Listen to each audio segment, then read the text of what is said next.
सत्य की गूंज और उन अनुत्परित प्रश्नों को छोड़कर जा रहे हैं। प्रयाग की इस हवा में तो विद्यमान रहेंगे ही, लेकिन पूरे विश्व में वायुमंडल में विद्यमान रहेंगे और उत्तर की प्रतीक्षा करेंगे। जो कुछ कहना था सब कहा जा चुका है। एक बात आपको बतानी है कि कल सायंकाल और आज प्रातःकाल प्रशासन की ओर से ब्रह्मचारी श्री गदानंद जी के माध्यम से अखिल भारतीय धर्म संघ के श्रीमान जगजीतन पांडे जी की ओर से और हमारे मुख्य कार्याधिकारी श्रीमान चंद्र प्रकाश उपाध्याय जी के माध्यम से एक पत्र, एक प्रस्ताव प्रशासन की ओर से हमारे पास भेजा गया था, जिसमें ये कहा गया था कि हम स्नान के लिए जब आप जाना चाहेंगे ससम्मान आपको अपनी शिविर से पालकी में ले जाकर के अधिकारियों के माध्यम से स्नान कराने के लिए तैयार है। ये भी कहा गया था कि जिन अधिकारियों ने संगम पर मौनी अमावस्या के दिन उपस्थित रहकर घटना को देखा था, वो वे सब वहां पर उपस्थित रहेंगे और आपके ऊपर पुष्प वर्षा करके स्वागत करें। यह भी कहा गया था कि भविष्य में चारों शंकराचार्यों को मौनी अमावस्या पर स्नान के लिए हम एक SOP बनाएंगे। उसका प्रारूप भी आप अगर चाहेंगे तो आपको दिखाया जाएगा। लेकिन जो घटना की गई उसके बारे में क्षमा के एक भी शब्द नहीं थे। हमको लगा कि अगर हमने ये प्रस्ताव स्वीकार किया, स्नान करने के लिए गए, फूल बरसवा लिया अपने ऊपर और आगे के वर्षों के लिए कोई SOP स्वीकार कर लिया, तो इसका मतलब ये होगा कि जिन सन्यासियों को, जिन ब्रह्मचारियों को, जिन वृद्धों को, जिन संतों को, जिन बटुकों को लांछित अपमानित किया गया, ये सब उसकी कीमत होगी। उसकी कीमत पर हम अपनी सुविधा और अपना सम्मान स्वीकार करने में असमर्थ रहे।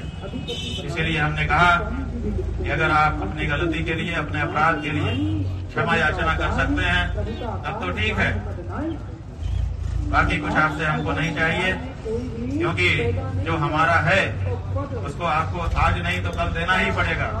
वो हमारा अधिकार है, वो आपकी तरफ से किया गया दान नहीं होगा।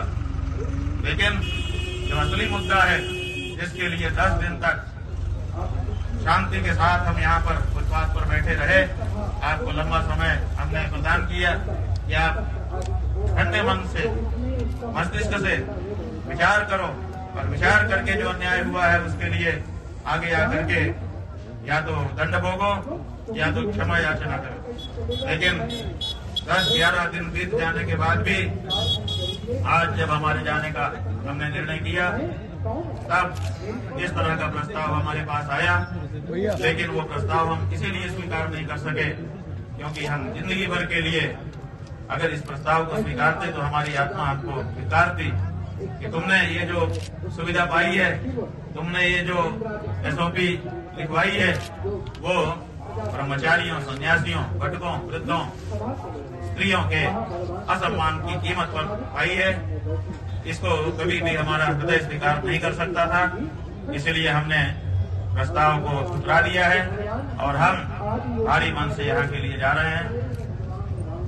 आप जो पूछेंगे हम सब का प्रश्न उत्तर करेंगे, लेकिन मन बोझिल है, इसलिए हम चाहेंगे कि आपके प्रश्नों और इस वक्तव्य के बीच में कम से कम कुछ क्षण का एक मौन हमारे बीच में रहे, जो साक्षी रहेगा कि जो मुगलों के समय नहीं हुआ वो तथाकथित हिंदू सरकारों के समय में हुआ है। और ये बात हर सनातनी के हृदय को विचार के लिए उत्तेजित करेगी और इस पर विचार करने का असर आएगा।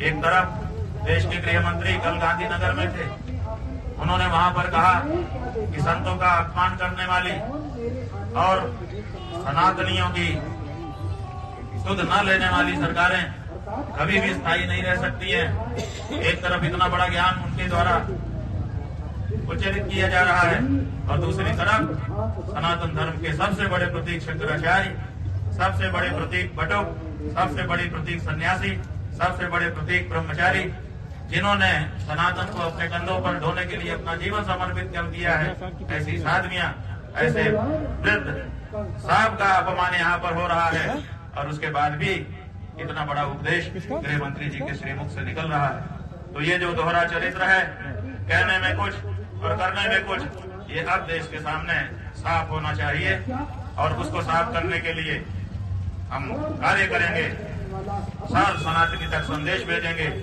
और ये स्पष्ट होना होगा कि सनातन का नाम लेकर के सनातन के विरोधी सत्ता में न रह सके। बंधुओं, इतना कहकर के हम थोड़ी देर चुप रहेंगे।